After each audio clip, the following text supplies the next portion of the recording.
एक बार नोट कर लेंगे। बेस कैटलाइज, मैंने भी तुम्हें दो मैकेनिज्म बता दिए हैं, बहुत इंपॉर्टेंट, नाम भी पता होंगे तो भी। जो एम्स में क्वेश्चन आया था वो नाम से ही आया था क्वेश्चन। मीनिंग क्या है बस इसका? Base catalyse acyl oxygen cleavage bimolar, ये मैंने बता चुका हूं तुम्हें। दूसरा acid catalyse acyl oxygen cleavage bimolar, ये बता चुका हूं मैं तुम्हें। दोनों के अंदर जो अल्कोहल पार्ट है वो होना चाहिए आर, जो आर डैश था ना, ये वाला R C O R dash वाला पार्ट, ये आर डैश जो है ज्यादा स्टेबल कार्बोटाइन ना बनाए। प्राइमरी या सेकेंडरी कार्बोटाइन हो, इससे ज्यादा स्टेबल कार्बोटाइन ना हो। प्राइमरी और सेकेंडरी कार्बोटाइन ही होना चाहिए, उसमें भी कोई रेजोनेंस स्टेबलाइजेशन नहीं होना चाहिए। तो ये दोनों मैकेनिज्म लगेंगे। और अभी जो हमें मैकेनिज्म पढ़ना है वो पढ़ना है base catalyse alkyl oxygen cleavage unimolar. अब क्लीवेज होगा यहां से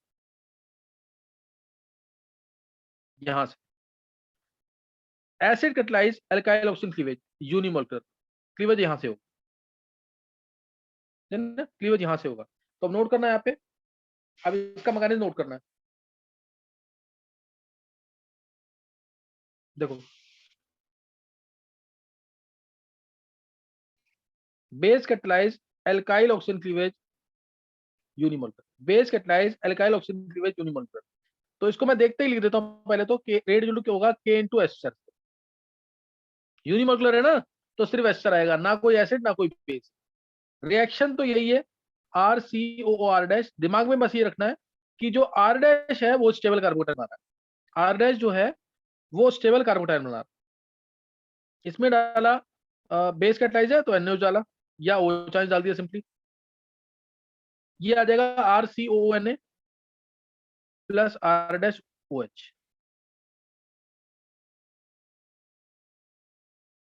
plus R dash O H, ये आएगा इसके अंदर। अब मैकेनिज्म क्या है इसका? मैकेनिज्म तुम खुद चाहोगे तो खुद भी लिख सकते हो। R C O R dash लिया, ये लिया। अब इसके अंदर क्लीवेज होगा सिंपली, पहले स्टेप में यही लेंगे सिर्फ, और कोई नहीं लेंगे, क्योंकि सिर्फ एस्टर पे डिपेंड कर रहा है ये। स्लो स्टेप, यहां से इलेक्ट्रॉन इधर गए, यहां से इलेक्ट्रॉन इधर गए, बन गया R C O negative, R C O negative बन गया, प्लस आर डैश प्लस, ये आ गया आर डैश प्लस। और उसके बाद आर डैश प्लस के ऊपर क्या आ जाएगा? वाटर से, या ओ चाइंस, बेस है ना, बेस जो है अपना ओ चाइंस दे देगा इसको। और ये आ गया R dash O H, R dash O H एक आएगा और एक आरसीओ नेगेटिव, यही रहा ना, आरसीओ नेगेटिव और आर डैश ओ एच। ये मैकेनिज्म सिंपली, और कुछ नहीं आएगा इसके अंदर। कोई डाउट किसी को? किसी को कोई डाउट तो नहीं है इसमें?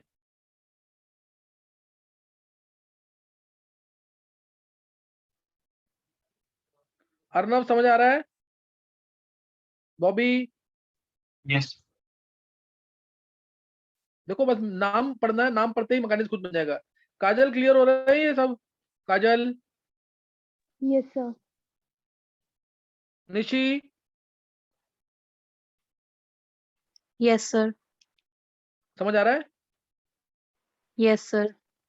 हाँ, लिख के देखना जरूर इनको, सही ना। अब एक एक मैकेनिज्म और करेंगे जो प्रैक्टिकली पॉसिबल है, वो है acid catalyse alkyl oxygen cleavage. या एक बार तुम लोग इसे ट्राई करो जल्दी से, acid catalyse alkyl oxygen cleavage unimolar, इसको ट्राई करो। इसमें रेट क्या होगा? के इंटू एस्टर होगी, के इंटू एस्टर। इस मैकेनिज्म को एक बार तुम ट्राई करो, फिर मैं तुम्हें बता दूं। इसको एक बार ट्राई करो जल्दी से।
हाँ लिखा किसी ने मैकेनिज्म?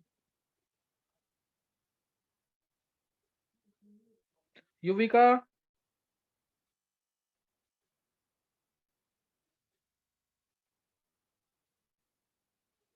युविका,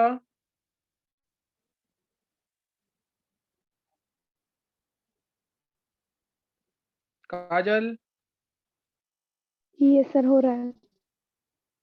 हो रहा है, चलो ट्राई करो। और कोई ट्राई कर पा रहा है कि नहीं है? निशी,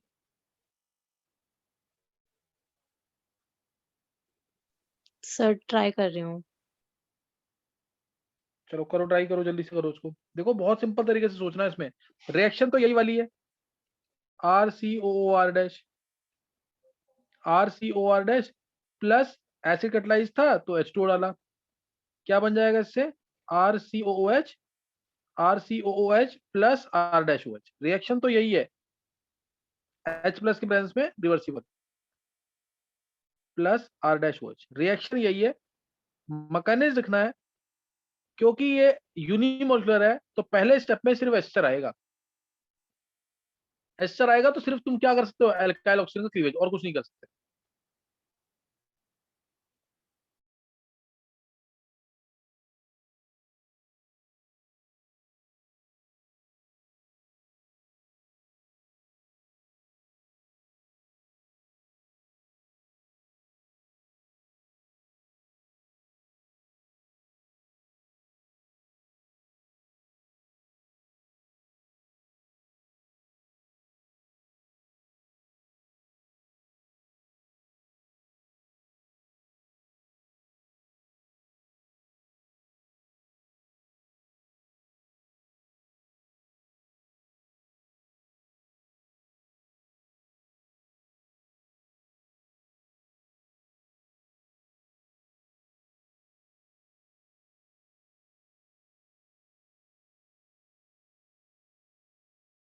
चलो एक बार देख लो मैकेनिज्म फिर।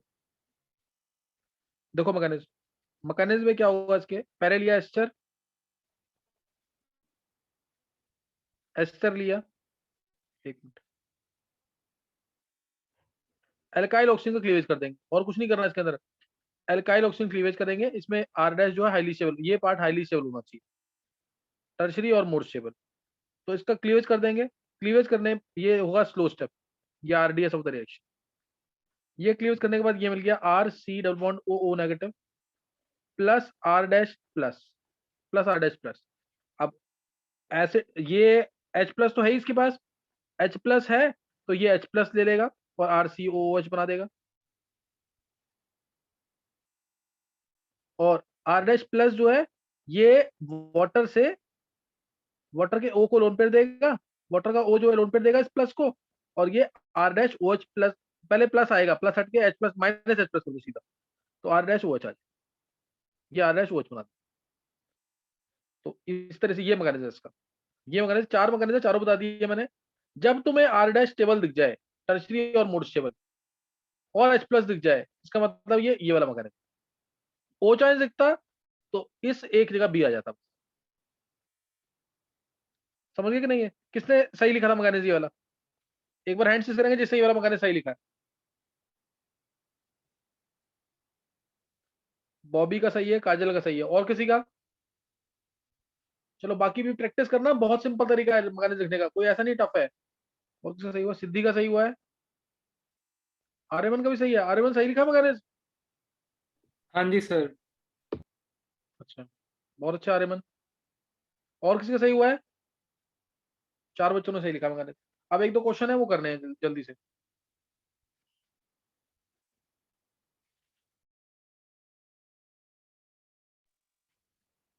क्वेश्चन लिखेंगे अब। जैसे मैंने क्वेश्चन लिया अब, CH3 C double bond O CH ET Me, ET और ये ले लिया Me, और इसके अंदर डाला मैंने H2O chance, H2O chance.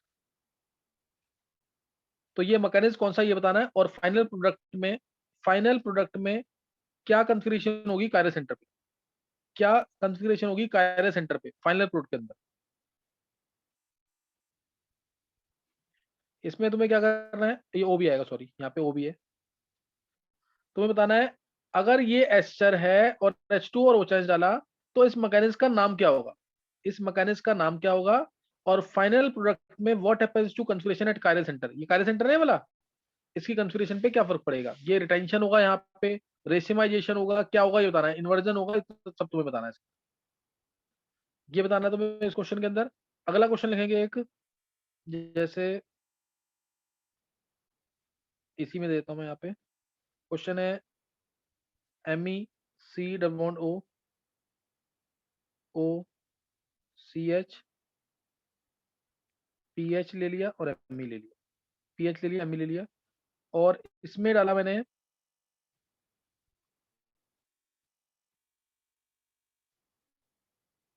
H2O OH ions, H2O OH ions.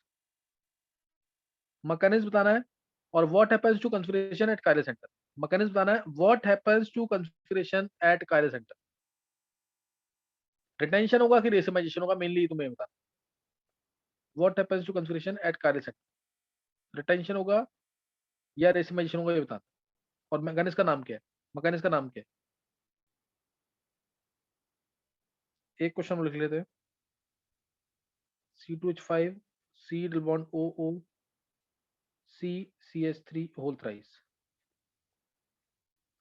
इसमें डाला H2OH प्लस, H2OH प्लस। तो तुम्हें बताना है इसमें मैकेनिज्म का नाम क्या है, मैकेनिज्म का नाम क्या है, और प्रोडक्ट तो बन ही जाएंगे, प्रोडक्ट तो बन ही जाएंगे, मैकेनिज्म का नाम लिखना है, प्रोडक्ट तो बना ही लोगे, प्रोडक्ट भी बताना है।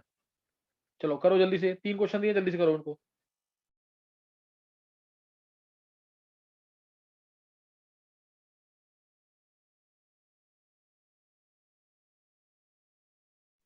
यहाँ पे ना एक काम करना है, ये O18 ले लेना, उससे ज्यादा सही रहेगा क्वेश्चन, O18 है।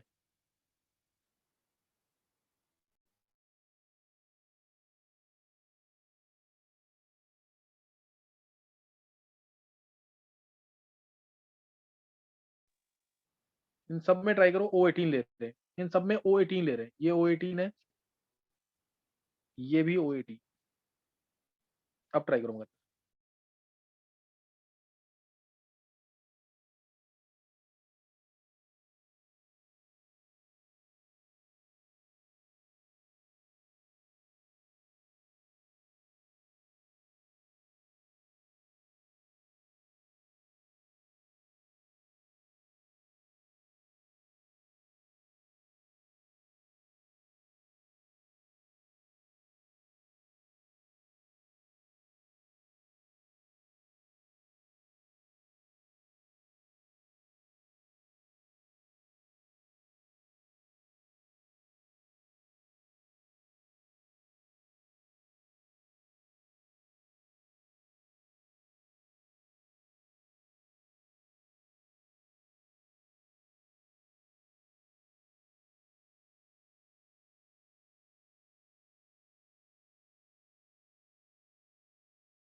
ईशांक,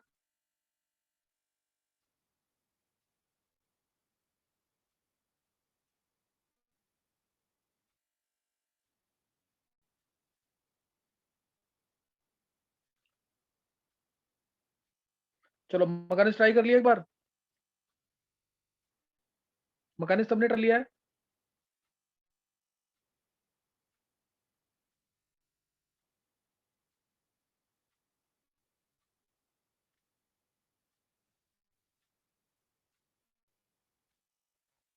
देखेंगे फर्स्ट केस में कौन सा मैकेनिज्म है। काजल एक बार आंसर बोलो, फर्स्ट केस में कौन सा मैकेनिज्म है। Sir base catalysed acyl oxygen cleavage biomolecular. बिल्कुल सही है। बायोमोलिकुलर क्यों बोला है। सर क्योंकि कैटाइन सेकेंडरी है ना, आर डैश। बिल्कुल सही, बिल्कुल सही है। बेस कैटलाइज तो दिख ही रहा है, एसाइल ऑक्सीजन क्लीवेज होगा, एसाइल ऑक्सीजन क्लीवेज होगा क्योंकि जो कार्बोकैटायन बन रहा है वो सेकेंडरी है, ज्यादा स्टेबल नहीं है ये वाला पार्ट, तो इसलिए एसाइल ऑक्सीजन का क्लीवेज होगा, इसलिए एसाइल ऑक्सीजन का क्लीवेज होगा। और क्लीवेज होगा यहां से, इधर से क्लीवेज होगा, इधर से क्लीवेज होगा। तो कायरल सेंटर पे कोई फर्क नहीं पड़ना, कायरल सेंटर पे कोई फर्क नहीं पड़ना, जैसा है वैसा ही रहेगा। There will be retention of concentration. यहां से क्लीवेज हुआ, यहां पे आ जाएगा पानी का OH, यहां आ जाएगा H, तो आंसर आ जाएगा CH3COOH plus as it is रहेगा पूरा पार्ट ETCHMe और OH, OH आएगा और ये retention of, this is called as retention of consolidation, और ये O नेगेटिव में कन्वर्ट हो जाएगा क्योंकि बेस कैटलाइज है तो ये O नेगेटिव में रहेगा कन्वर्ट हो। एसिड तो बनेगा ही नहीं ना बेस के प्रेजेंस में, तो ये आंसर आएगा रिटेंशन ऑफ कंसोलिडेशन, यानी कंसोलिडेशन में कोई फर्क नहीं पड़ा, क्लीवेज नहीं हुआ यहाँ से, क्लीवेज यहाँ से हुआ इसलिए। अच्छा अब नेक्स्ट वाला मैकेनिज्म क्या है, नेक्स्ट वाला किसी और को बोलना है answer.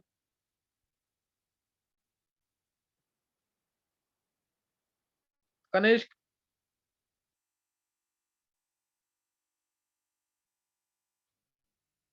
Kanishka yes sir, answer बोलना है इसका। ये ट्राई तो करा है सर पर कॉन्फिडेंस नहीं है। मैकेनिज्म का नाम बोल पहले, मैकेनिज्म का नाम। सर ये नहीं पता, और किसी को बोलना मैकेनिज्म। युविका, सिद्धि, साक्षी, काजल तुम बोलो mechanism. Sir base catalysed alkyl oxygen cleavage unimolecular. हाँ यूनिमोलर क्यों है। Sir R dash group stabilise के बारे में। हाँ बिल्कुल, बेंजीन से रेजोनेंस होगी, बेंजीन ग्रुप है ना यहाँ पे, तो रेजोनेंस हो जाएगी यहाँ से, तो ये स्टेबल है बहुत, ये कार्बोटाइन जो बनेगा वो बहुत स्टेबल है क्या ये CH प्लस Me, हाइड्रोजन हो रही है यहाँ से और बेंजीन है यहाँ से, तो बेंजीन से रेजोनेंस हो जाएगी। तो इसलिए ये है हमारा base catalysed alkyl oxygen cleavage unimolar. Unimolar बोला है, यहाँ से डायरेक्ट क्लीवेज कर दो, यहाँ से डायरेक्ट क्लीवेज कर दो, तो ये आ गया MEC double bond O negative 18 वाला, ये एज इट इज रहेगा, ये एज इट इज रहेगा। और ये वाला जो पार्ट बना यानी MECH प्लस PH, अब ये तो कार्बोकेटायन बन गया, इसलिए इसमें अटैक ऊपर से भी हो सकता है नीचे से भी हो सकता है SN1 की तरह, तो इसलिए इसमें मिलेगा रेसिमाइजेशन, दोनों मिलेंगे, रेसिमाइज प्रोडक्ट मिलेगा, यहाँ पे रेसिमेट मिलेगा, रिटेंशन नहीं होगा, यहाँ रेसिमेट होगा। किसी का सही था आंसर ये, इसमें रेसिमेट मिलेगा, प्लस वाले पे अटैक ऊपर से भी हो सकता है और नीचे से भी हो सकता है, तो रेसिमेट मिलेगा, R भी मिलेगा और S भी मिलेगा, दोनों इक्वल अमाउंट में। किसी का भी आंसर सही हुआ पूरा ये सेकंड वाले का। नहीं, देखो ये मतलब अच्छे लेवल पे ऑर्गेनिक है, इसके लिए प्रैक्टिस करनी पड़ेगी थोड़ी सी, ऐसा नहीं कि बहुत टफ है, एक बार समझ के करोगे तो इजी लगेगा। अच्छा लास्ट वाला केस, लास्ट वाला केस कौन सा है, मैकेनिज्म का नाम कौन बताएगा, ये मैकेनिज्म का नाम क्या है। लास्ट वाले केस में मैकेनिज्म का नाम सिर्फ। निशी,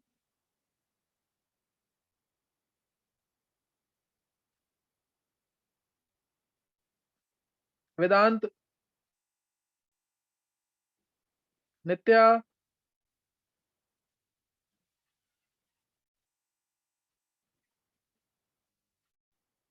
काजल बोलो तुम।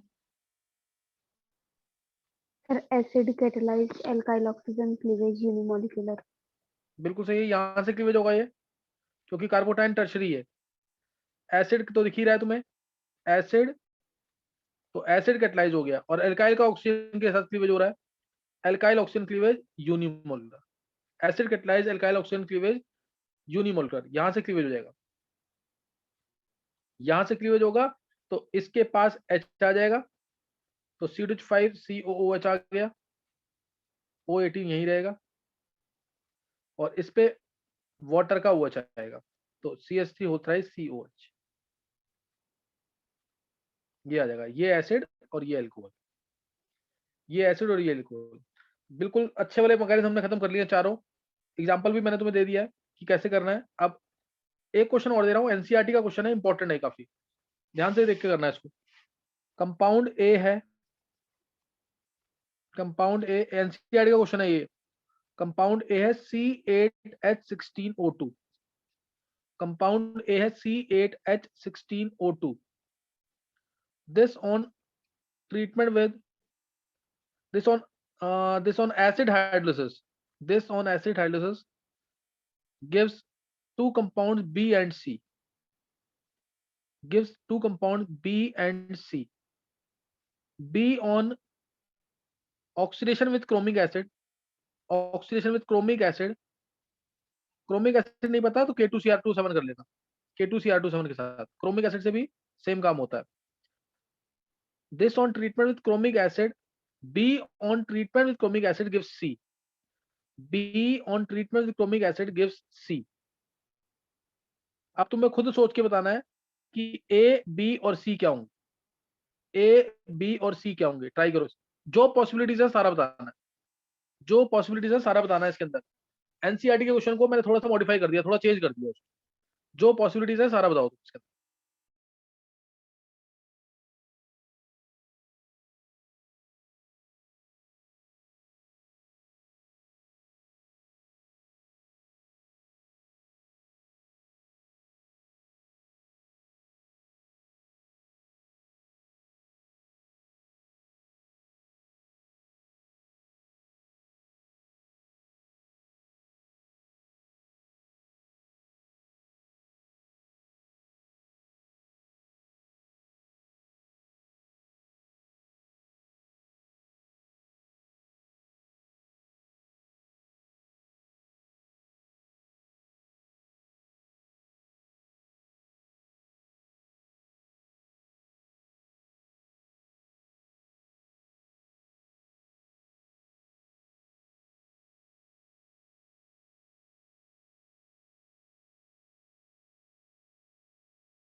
हाँ निकाला किसी ने आंसर?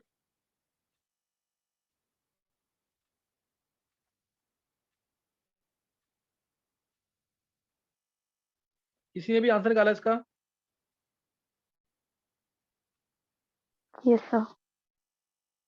निकालिए काजल। और किसने निकाला है? और किसी ने निकाला है? सिद्धि, साक्षी, चलो बताओ काजल तुम। सर पहले तो C3H7 C double bond O O C4H9 ए हो जाएगा। क्या आंसर है काजल? देखो, ब्यूटाइल ब्यूटेनोएट। Yes sir. अच्छा, क्यों है ये आंसर? सर बी ऑक्सीडेशन करके सी दे रहा है ना, मतलब इसका एस्टर का हाइड्रोलाइसिस होके एक अल्कोहल आएगा और एक एसिड आएगा, तो दोनों बिल्कुल में सही है, नंबर ऑफ कार्बन सेम होने चाहिए ना। परफेक्ट। हाँ तुम काजल अभी पार्शियली करेक्ट है, तुम्हारा आंसर सही है ये। बोर्ड बोर्ड वाले क्वेश्चन के लिए ना सही है बिल्कुल। देखो इसमें क्लीवेज कर दिया, यहाँ से क्लीवेज, ये आ गया C3H7COOH प्लस C4H9OH, ये आ गया। ये हमारा A है, ये हमारा B है, ये C है। क्योंकि इसका मैं ऑक्सीडेशन करता हूँ अगर, तो यही आ जाएगा H2CrO4 के साथ। तो यही आ जाएगा H2CrO4 का, अगर ऑक्सीडेशन करेंगे तो ये आ जाएगा। एक पॉसिबिलिटी है ये, एक पॉसिबिलिटी और बन सकती है, एक पॉसिबिलिटी और हो सकती है। वो क्या होगी, देखते हैं उसको। नेक्स्ट पॉसिबिलिटी, नेक्स्ट पॉसिबिलिटी, ये सब एक बार हैंड से करेंगे जिसको फर्स्ट पॉसिबिलिटी समझ आ गई। एक बार हैंड से करेंगे।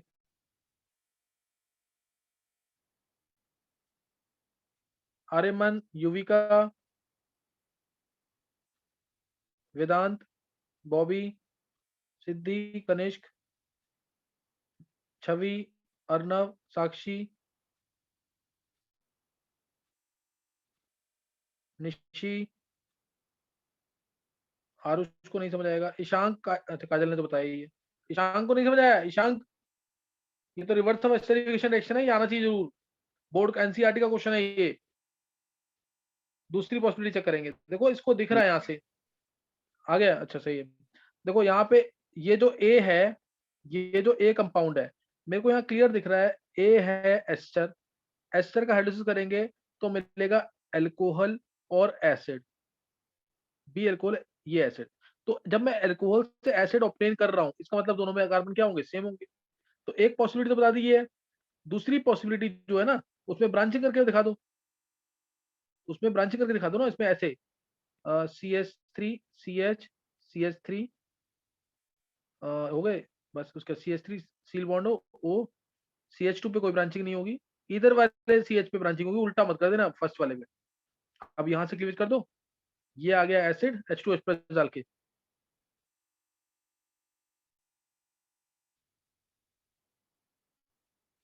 ये एसिड आ गया, ये MECH MECH2OH आ गया, ये OH आ गया। अब ये देख लो तुम, इसको अगर ऑक्सीडेशन करते हो H2Cr4 के साथ, तो सेम आंसर आ जाएगा, तो सेम आंसर आ जाएगा ये काजल समझ आया ये? Yes sir. अच्छा, अब एक बार हैंड से करेंगे दोनों पॉसिबिलिटीज, इसको समझ आ गई है। दोनों पॉसिबिलिटीज इसको समझ आ गई। काजल, कनिष्क, युविका, अर्नव, सिद्धि, नित्या, साक्षी,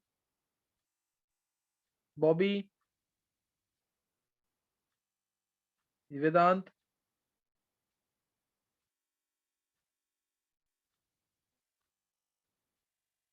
ईशांक। ट्राई करो, समझने की कोशिश करो इसको। अच्छा, और एनसीईआरटी में जो देखा ना, एनसीईआरटी में बस एक लाइन बता दी यहाँ पे, this on treatment with concentrated H2O4 gives butene. इसलिए जो पहली वाली पॉसिबिलिटी थी वही आंसर था बस। ब्यूटवनीन तो ब्यूटेनॉल ही देगा ना, हालांकि ब्यूटवनीन नहीं आना चाहिए, ब्यूटूइन आना चाहिए, लेकिन ब्यूटवनीन भी मिल सकता है माइनर प्रोडक्ट में। तो इसलिए आंसर वही आएगा ब्यूटेनॉल और ब्यूटेनोइक एसिड, ब्यूटेनॉल और ब्यूटेनोइक एसिड। तो ये एनसीईआरटी का क्वेश्चन था, इंपॉर्टेंट क्वेश्चन है, इसको ढंग से कर लेना बिल्कुल। अच्छा नेक्स्ट अब जो रिएक्शन है, अगर रिएक्शन पढ़िए तो बहुत अच्छी बात है। क्लेजन कंडेंसेशन रिएक्शन याद है सबको? नेम रिएक्शन क्लेजन कंडेंसेशन, नाम सुनते ही ऑब्जेक्टिव में क्वेश्चन क्या आना है, बीटा कीटो एस्टर कौन सी रिएक्शन में बनेगा, नाम क्या है, Claisen condensation, beta keto ester. इसमें भी एस्टर के अंदर अल्फा हाइड्रोजन होना जरूरी है, जैसे एल्डोल में होता है ऐसे इसके अंदर presence of alpha hydrogen is necessary condition. Example ले रहा हूं direct, CH3 C double bond O OCH5 है। दूसरा मॉलिक्यूल लेंगे, इसका अल्फा हाइड्रोजन को अलग से लिखना HCH2, कंडेंसेशन वर्ड आया ना, तो 2 मॉलिक्यूल होने चाहिए, सेम या डिफरेंट टाइप के भी हो सकते हैं, वो कंडेंस करेंगे। ये आया, और इसमें रिएक्शन लिख रहा हूं मैं, C H5O बाहर निकलेगा, ये C H5O बाहर निकलेगा बेस के प्रेजेंस में, बेस डालेंगे C H5O1, बेस की प्रेजेंस में C H5O बाहर निकलेगा, और आंसर आ गया बीटा कीटो एस्टर। मैकेनिज्म लिखूंगा तो और क्लियर होगा। CH2 CH2 seal bond O OCH5 और प्लस CH5OH है, तो यहाँ लिख देंगे माइनस C2H5OH। ये जो CH5OH है ना, ये वाला, और ये अल्फा, ये बीटा, इसलिए इसको बोलते हैं बीटा कीटो एस्टर। IUPAC क्या होगा इसका, कौन बताएगा इसका IUPAC नेम? IUPAC नेम क्या होगा इसका? This is beta keto ester. IUPAC क्या होगा इसका?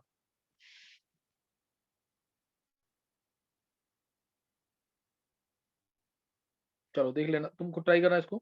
IUPAC इथाइल 1 2 3 4, इथाइल 3 कीटो ब्यूटेनोएट, इथाइल 3 कीटो या 3 ऑक्सो ब्यूटेनोएट। मैकेनिज्म इसका बहुत सिंपल, मैंने तुम्हें बताया हुआ है मैकेनिज्म लिखने का तरीका इनका, एसिड डेरिवेटिव्स का। तुम्हें क्या करना है, एक बार ओ पहले तो बेस डला है, बेस एक्टिव हाइड्रोजन को बाहर निकालेगा, ये रहा एक्टिव हाइड्रोजन CH2H है ना एस्टर का, इसको बाहर निकालेगा, प्लस बेस, बेस यानी CH5O1, मैं थोड़ा फास्ट लिखूंगा, इसको ले जाएगा ये, तो बन गया CH2 माइनस, क्योंकि अभी ये रेजोनेंस सिविलाइज है ना, इसीलिए ये वाला अल्फा हाइड्रोजन एक्टिव होता है। तो ये इस H प्लस को ये बेस ले जाएगा, इस H प्लस को ये बेस ले जाएगा अपने साथ, बेस ले गया इसको, तो ये माइनस लिख देना इसको, C2H5OH, और ये नेगेटिव के साथ Na प्लस जुड़ा हुआ है, ये आ गया। और ये क्यों हटता है, क्योंकि ये रेजोनेंस आगे रेजोनेंस सिविलाइज है ना, ये इलेक्ट्रॉन इधर, ये इलेक्ट्रॉन इधर, इसीलिए ये अल्फा हाइड्रोजन एक्टिव होता है, इसलिए ये अल्फा हाइड्रोजन एक्टिव होता है, ये ध्यान रखना है इस चीज का। अब उसके बाद ये नेगेटिव जनरेट हो गया, यानी न्यूक्लियोफाइल जनरेट हो गया, दूसरा वाला एस्टर लेंगे, उस पर ये अटैक करेगा, plus CH2 negative seal bond O OCH5, ये आ गया। अब ये इस पे अटैक करेगा, O इलेक्ट्रॉन लेके गया, तो ये नेगेटिव इस पे अटैक कर देगा, ये आ जाएगा Me, मैं इसको CH3 को Me की फॉर्म में लिख रहा हूँ, O पे नेगेटिव OET, ये नीचे ये लगा रहा हूँ मैं CH2 C double bond O OET, ये आ गया। अब उसके बाद ये इलेक्ट्रॉन देगा इधर, ये बाहर यहाँ से, यही होता ना, मैंने बताया था तुम्हें, डबल बॉन्ड O का जो O है, एक बार ये इलेक्ट्रॉन खींचेगा, जब वापस देगा तो ये पार्ट बाहर, यही करना हर बार, तो वापस देगा तो ये बाहर हो गया, तो आ गया answer Me C double bond O CH2 C bond O OET, ये आ गया पूरा OET है लास्ट, समझ गए कि नहीं? ये बीटा कीटो एस्टर बन गया, ये अल्फा, ये बीटा, वही सेम आंसर आ गया ये वाला, ये सेम आंसर आ गया, समझ आ गया मगर इसके नहीं, ये बन गया बीटा कीटो एस्टर, सही ना? Beta keto ester cyclic compound में भी होता है, ये इंट्रामोलिकुलर भी होता है, वो नेक्स्ट टाइम मैं बताऊंगा, इसको मैं नेक्स्ट टाइम बता दूंगा। बस मैं एक रिएक्शन और लिख रहा हूँ, ट्रांस एस्टेरिफिकेशन, मैकेनिज्म को ट्राई कर लेना उसका, ट्रांस एस्टेरिफिकेशन रिएक्शन, जल्दी से लिख रहा हूँ मैं ये, ट्रांस एस्टेरिफिकेशन मैकेनिज्म सेम ऐसे ही करना है, एक बार O इलेक्ट्रॉन लेगा, जब वापस देगा तो लिविंग ग्रुप बाहर हो जाएगा, ट्रांस एस्टेरिफिकेशन, एक एस्टर से दूसरा ester, RC double bond OR dash है, इसमें डाला R double dash OH, R double dash OH, presence इसी के सॉल्ट का होगा R डबल डैश ONA, इसका प्रेजेंस होगा, और इसमें बन जाएगा RCOR dash, RC double bond OR double dash, plus R dash OH बाहर, H एल्कोहल का और OR डैश इसका, ये बाहर निकल जाएगा। मैकेनिज्म खुद ट्राई करना है इसका, मैकेनिज्म इसका खुद ट्राई करना। ये ट्रांस एस्टरिफिकेशन है एक एस्टर से दूसरा एस्टर। अच्छा, अब वो टेस्ट के लिए प्रिपेयर जरूर कर लेना। 16 को टेस्ट मैंने जो बोला हुआ है, 16 को टेस्ट है ना 1 to 9 चैप्टर्स का 11th क्लास, उसको प्रिपेयर कर लेना ढंग से। नेक्स्ट टाइम करेंगे क्लास